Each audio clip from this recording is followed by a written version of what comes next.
யாழ் சுன்னாகம் பகுதியில் குடிநீர் மாசடையவில்லை என தெரிவித்து வெளியிடப்பட்ட அறிக்கைகளை ஏற்றுக்கொள்ள முடியாது என அமைச்சர் ரவுப் ஹக்கீம் நேற்று தெரிவித்திருந்தார். அமைச்சரின் இந்த கருத்தை அடுத்து சுன்னாகம் பகுதியில் உள்ள குடிநீரை பருக முடியுமா இல்லையா என்பதில் மீண்டும் சிக்கல் நிலைமை ஏற்பட்டுள்ளது. யாழ் சுன்னாகம் மற்றும் அதனை அண்மித்த பகுதிகளில் உள்ள கிணறுகளில் கழிவு எண்ணெய் கலந்துள்ளதாக 2014 ஆண்டின் இறுதிப் பகுதியில் தகவல்கள் வெளியாகின.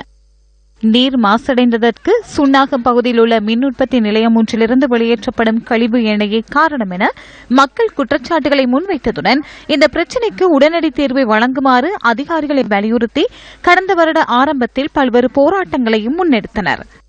இந்த நிலையில் சுன்னாகம் பகுதியில் உள்ள மின் நிலையத்தின் செயற்பாடுகளை மறு அறிவித்தல் வரை இடைநிறுத்துமாறு 2015 ஆண்டு ஜனவரி மாதம் 27ஆம் தேதி மல்லாகம் நீதிமன்றம் உத்தரவிட்டது.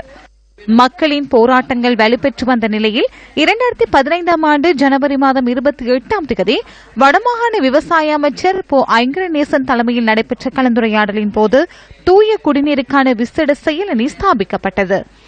2015 ஆண்டு பிப்ரவரி மாதம் 20ஆம் தேதி சுன்னாகம் மின் உற்பத்தி நிலையத்தினை பராமரிப்பு பணிகளுக்காக திறப்பதற்கு நிபந்தனைகளுடன் கூடிய அனுமதியை யாழ் மேல் நீதிமன்றம் வழங்கியது.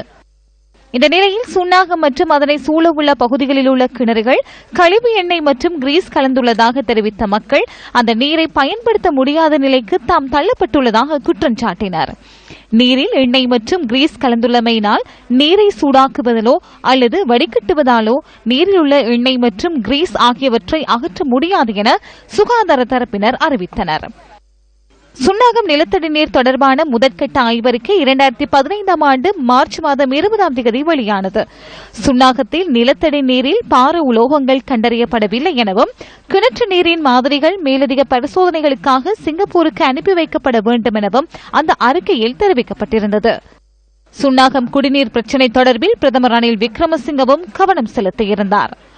யாழ்ப்பாணத்தில் நீரில் கழிவு எண்ணெய் கலக்கவில்லை என நிபுணர் குழுவின் அறிக்கை தெரிவிப்பதாக வடமாகாண விவசாய அமைச்சர் பொன்னுதுரை ஐங்கரநேசன் 2015 ஆண்டு ஏப்ரல் மாதம் 7ஆம் தேதி வடமாகாண சபையில் அறிவித்தார்.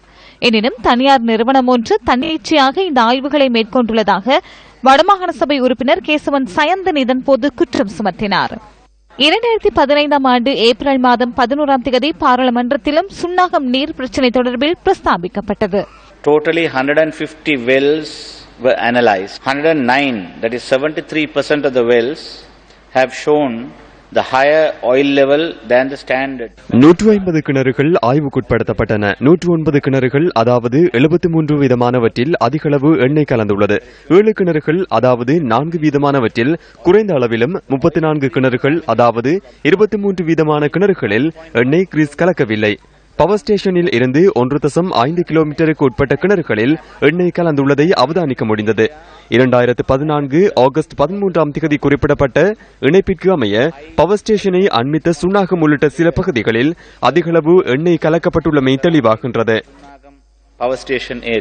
யாழ் சுன்னாகம் பகுதியில் உள்ள நிலத்தடி நீரில் கழிவு எண்ணெய் கலந்துள்ளதா என்பதை கண்டறிவதற்காக வடமாகாண விவசாய அமைச்சர் போ ஐங்கரநேசனால் நியமிக்கப்பட்ட நிபுணர் குழுவின் அறிக்கை கடந்த வருடம் டிசம்பர் மாதம் 7ஆம் தேதி வெளியிடப்பட்டது. இந்த நீர் குடிப்பதற்கு உகந்ததா? இப்ப நாங்க குடிக்கிற தண்ணியும் இயலாத என்ன சொன்ன நிறைய கால்சியம் இருக்கு, அதெல்லாம் இருக்கு. பட் அந்த அதாவது எண்ணெய் காரணமாக அது பாதிப்புக்குள்ளா இருக்கா அல்லது எண்ணெய் காரணமாக பாதிப்பு இல்லையா? மலக்கழிவுகள் இந்த நீரில் இருக்கின்றது. ஏறத்தாழ 100க்கு 100 சாம்பிள்ஸ். இந்த நிலையிலேயே நகர திட்டமிடல் மற்றும் நீர் விநியோக வடிகால் அமைப்பு அமைச்சர் ரவுப் ஹக்கீம் நேற்று இவ்வாறு கருத்து வெளியிட்டிருந்தார். சுன்னாகம் பிரதேசத்தில் நிலத்தடி நீர் மாசுபடுத்தப்பட்ட விவகாரம் துரதிர்ஷ்டவசமாக தேவையற்ற முறையில் அரசியல் மயப்படுத்தப்பட்டிருக்கிறது என்பதை பற்றி நாங்கள் கவலைப்படுகிறோம். அதனை மறுத்துரைத்து ஒரு சில அறிக்கைகள் ஒரு சில தரப்புகளினால் வெளியிடப்பட்டிருந்தது. அவற்றை எங்களால் ஏற்றுக்கொள்ள முடியாது. ஆசிய அபிவிருத்தி அங்கியினூடாக $250 மில்லியன் செலவில் ஒதுக்கீடுகள் செய்யப்பட்டிருக்கின்றன. இருந்தாலும் பாவனையாளர்களுக்கு குடிநீரை நாங்கள் அதிகரிக்க வேண்டிய ஒரு நிலவரம், அந்த கட்டணத்தை அதிகரிக்க வேண்டிய நிலவரம் ஏற்பட்டு விடலாம் என்ற ஆபத்து இருக்கிறது. விவசாயிகள் அச்சப்பட வேண்டிய அவசியமே இல்லை. அவர்களுக்கு போதிய அவருடைய விவசாய தேவைகளுக்கான நீருக்கு மேலதிகமாக யாழ்ப்பாண தீபகற்பத்துக்கான ஒரு நல்ல குடிநீர் திட்டத்தை இரண்டமடு நீர்த்தேக்கத்தை பாவித்து எங்களால் செய்ய முடியும். மத்திய அமைச்சு ஒரு நிலைப்பாட்டினையும் வடமாகாண சபை நியமித்த நிபுணர் குழு வேறொரு நிலைப்பாட்டினையும் வெளியிட்டுள்ள நிலையில் செய்வதறியாது சுன்னாகம் மக்கள் இன்றும் அசௌகரியத்தை எதிர்நோக்கியுள்ளனர். வருத்தங்களும் பிடிச்சிட்டு இந்த எண்ணெய் தண்ணியை குடிச்சு இப்ப நாங்கள் எனக்கு இந்த எண்ணெய் தண்ணியை குடிச்சு இப்ப கிட்னி பிரச்சனை இன்னும் எனக்கு சரியான சுகம் இல்லை. முக்கிய காரணம் தண்ணி தான். எங்களுடைய கிணறுகள்ல எண்ணெய் இருந்து கொண்டுதான் இருக்கிறது. அது மாகாண சபை நிபுணர்கள் அறிக்கை சொல்லுது எண்ணெய் இல்லை. பாதிக்கப்பட்ட அனுபவிச்சு கொண்டிருக்கிற மக்களாகிய நாங்கள் சொல்லுகின்றோம் எண்ணெய் இருக்கண்டு. வாட்டர் சப்ளை ஏற்கனவே சொன்னது இந்த தண்ணி எண்ணெய் கலந்திருக்கண்டு. ஆனா அவர்கள் சொல்லுகிறார்கள் எண்ணெய் இல்லை என்று. ஆனா இது யார் எது சரி எது பிள்ளை என்று எங்களுக்கு தெரியாது. வடிகால் அமைச்சர் ஹக்கீமுடைய தலைமையின் கீழ் தான் இருக்குது. அவர் நேரடியாக இங்க நாங்க அந்த தண்ணியில எண்ணெய் இருக்கா அல்ல குடிக்கலாமா குடிக்க முடியாது என்பதை அவர் நேரடியாக அமைச்சர் இங்கே வர வேண்டும் என்றுதான் நாங்கள் விரும்புகிறோம். சுன்னாகம் பகுதியில் உள்ள நிலத்தடி நீரை மக்கள் பருக முடியுமா இல்லையா என்பதை இன்னமும் காலத்தை தாழ்த்தாது உறுதிப்பட கூற வேண்டியது அதிகாரிகளின் பொறுப்பல்லவா? காணாமல் போன உறவுகளை தேடும் சங்கம் கிளிநொச்சியில் இன்று சந்திப்பொன்றை ஏற்பாடு செய்திருந்தது. இந்த கலந்துரையாடலில் வடக்கு கிழக்கு மாகாணங்களில் உள்ள காணாமற் போன உறவுகள் கலந்து கொண்டனர்.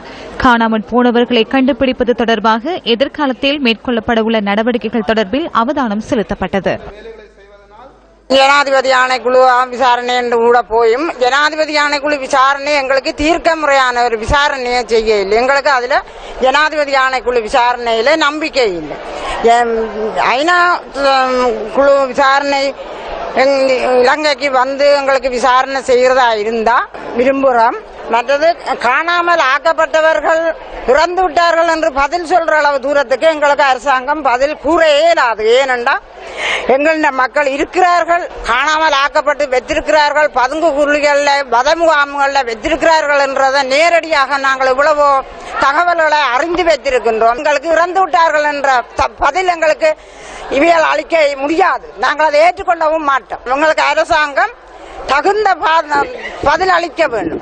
இந்த முறை பொங்கலுக்கு வடபகுதிக்கு வந்த ரணில் விக்ரமசிங்கா தான் பொங்கலையும் செய்து கொண்டாட்டம் வச்சுட்டு எங்களுக்கு அடுத்த நாள் உடைய எங்களுக்கு ஒரு துக்கமான செய்தியை பேப்பரில் அனுப்பிவிட்டார். என்னன்னு கண்டா மரண செடிக்கிறர்கள் சொல்லி. இவர் இப்படி சொல்லுவார் எங்களை மரண செடிக்கிறர்கள். நான் கையில வச்சு ஒப்படைச்சேன் நான் ராணுவத்தின் கையில். ஆனா நாங்கள் நல்லாட்சி என்று சொல்லி மெத்திரியை நாங்கள் தெரிவு செய்து எங்களுக்கு இப்ப எங்களோட புள்ளிகளை விடுதலை செய்து தருவார் என்ற நிச்சயம் இன்றைக்கும் இல்லை. நான் இன்றைக்கு சாப்பிடுவதே இல்லையா, சமைப்பதே இல்லையா. 7 வருஷமாகிய எனக்கு முன்னாள் ஜனாதிபதி எந்தவித தகவலையும் தரவில்லை. தற்போதைய ஜனாதிபதி ஆகிறது எனக்கு ஒரு நல்ல வார்த்தை சொல்லுவார் என்று நம்புகிறேன். என்னால் தாங்க முடியவில்லை ஐயா. நான் சொல்லலாம் நான் ராணுவத்தினரின் செக்டரில் ஏற்றி விட்டேன் ஐயா. என்ற மகனை ராணுவத்தினரின் செக்டரில் சிறு காயத்துடன் நான் ஐயா ஏற்றி விட்டேன். எனது மகனுக்கு எந்தவித துன்பமும் பெறக்கூடிய காயம் இல்லை ஐயா. நானும் பின்னால் தான் போனேன், மகனத்துக்கு பின்னால் போய் தேடினேன், ஒரு இடமும் இல்லை. எனது மகனை 7 வருஷமாக பிரிந்திருக்கின்றேன். எங்கே இருக்கின்றான் எனது மகன்? எங்களுடைய நாட்டுடைய பிரதம மந்திரி அவர்கள் காணாமல் போன உறவுகள் அநேகமாக இறந்திருக்கலாம் என்ற கருத்தை நேற்றைய நாளே சேனல் 4 ஊடகத்துக்கு கொடுத்த கருத்துக்களையும் நினைத்து அவர்கள் கவலை அடைகின்றார்கள், ஆதங்கப்படுகின்றார்கள், மிகவும் கோபத்தோடு இருக்கின்றார்கள். ஆகவே அவர்கள் இறந்திருக்கிறார்கள் என்று சொன்னால் அதற்கு யார் காரணம், என்ன நடந்தது, கையிலே கொடுத்த பிள்ளைகள் எங்க, வெள்ளவேன் கடத்தின பிள்ளைகள் எங்க, இறுதி யுத்தத்திலே ராணுவத்திலும் சரணடைந்த பிள்ளைகள் எங்க, முகாமுக்கு இருந்து கடத்தி போன பிள்ளைகள் எங்க, இவ்வாறான கேள்விகளுக்கு அவர்கள் கேட்டுக்கொண்டிருக்கிறார்கள். அதை இவர்கள் அவர்கள் சொன்ன கருத்தை மிகவும் வன்மையாக கண்டிக்கின்றார்கள். பரணகம ஆணைக்குழுவினுடைய நீடித்தல் எங்களுக்கு தேவையில்லை. அது ஐநா ஆணையாளர் சொன்னது போல அது உடனடியாக நிறுத்தப்பட வேண்டும், மூடப்பட வேண்டும்.